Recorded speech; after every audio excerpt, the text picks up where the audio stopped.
पिता और पुत्र और पवित्र आत्मा के नाम पर आमीन। हमारे प्रभु यीशु ख्रीस्त की कृपा, ईश्वर का प्रेम तथा पवित्र आत्मा का सहचर्य आप सबों को प्राप्त हो। ख्रीस्त में प्यारे भाई और बहनों, प्रारंभिक कलीसिया की कल्पना सोच एवं प्रेरित कार्य की करने की शैली तथा विश्वास एवं हिम्मत का एक निचोड़ निकाला जा सकता है।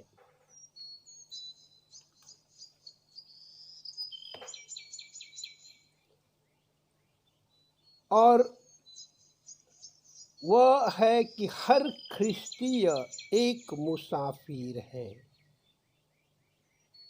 जो अपना सफ़र स्वर्ग की ओर अर्थात जन्नत हासिल करना एकमात्र उद्देश्य है। धरती पर हमारे मुक्ति का मार्ग खोजना और ईश्वर मनुष्य बना, यह हमारे आध्यात्मिकता का विषय एवं सोच तथा उद्देश्य होना चाहिए। हमारे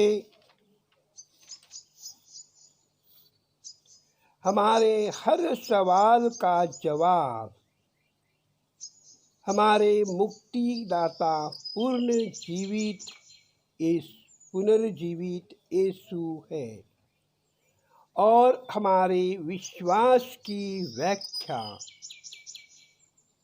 इब्रानियों के नाम संत पौलुस का पत्र 11 अध्याय और वाक्यांश 1 से होता है।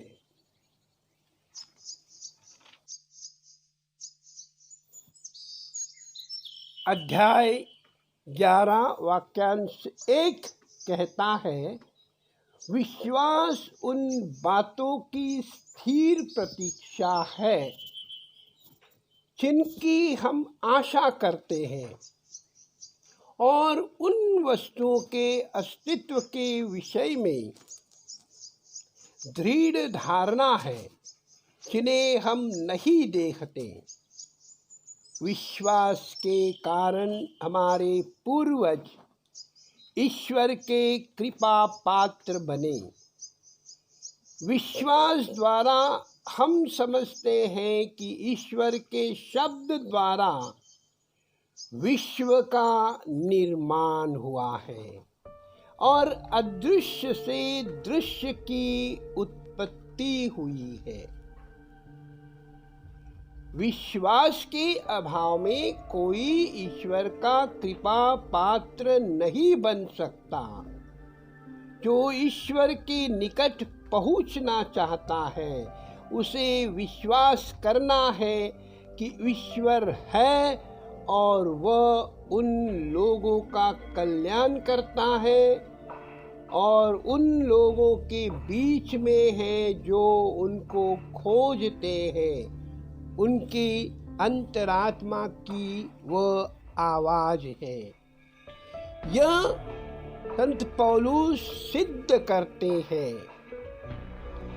कलीसिया यरूशलेम से रोम आती है, वहाँ ईश्वर के वचन का प्रचार किया जाता है। बिना विघ्न बाधा के प्रभु यीशु ख्रीस्त के बारे में सत्य की शिक्षा दी जाती है। संपूर्ण प्रेरित चरित्र शक्ति के पक्ष और विपक्ष को बतलाता है।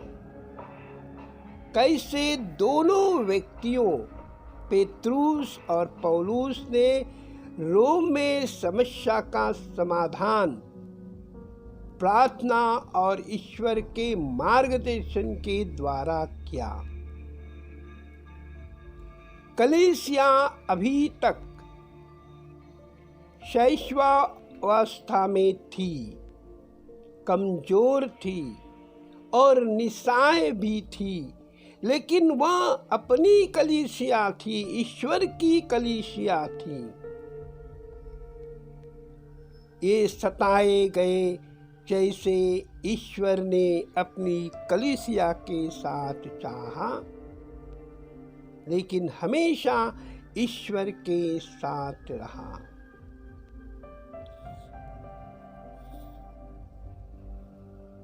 यीशु के यह कहने के बाद कि वह अपनी मृत्यु के द्वारा साक्ष्य देगा, पेतरुस ने इसके प्रिय शिष्य योहन के बारे में उससे जानना चाहा।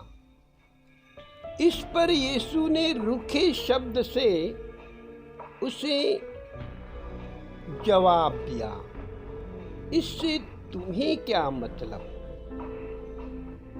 तुम मेरा अनुसरण करो। आज बहुत से लोग आध्यात्मिक वरदान एवं शक्ति जैसी अनावश्यक बातों जैसे भविष्यवाणी करना, सिर्फ शारीरिक चंगाई की कामना करना, दुष्ट आत्माओं के प्रभाव से भयभीत होना, गूढ़ ज्ञान प्राप्त करना या संसार के अंत होने की खबर से भयभीत होना आदि के कारण अपने विश्वास से विचलित हो गए हैं। ऐसे लोगों के लिए यीशु के पास इसी प्रकार का कुछ कहने के लिए है। आज का सुसमाचार हमें याद दिलाता है कि हर एक शिष्य का कर्तव्य है कि वो सदैव यीशु ख्रिस्त का अनुसरण करें। हर क्रिस्तियों को अपनी जगह और परिस्थिति में साक्ष्य देना जहां ईश्वर ने उन्हें चुनकर भेजा है। ईश्वर के राज्य में पद, ओहदे, अधिकार, ऊंच नीच एवं अधिक कम मात्रा में सुविधाएं आदि का कोई महत्व नहीं है। अगर महत्व है तो यह है कि हम अंत तक क्रिस्त के प्रति ईमानदार बने रहें। संस्कारों के अनुष्ठान और प्रार्थना में भाग लेने से हम विश्वास और भरोसा और प्रेम के में आगे बढ़ते हैं। संस्कारों के द्वारा ही हमें हर समय मार्गदर्शन मिलता है।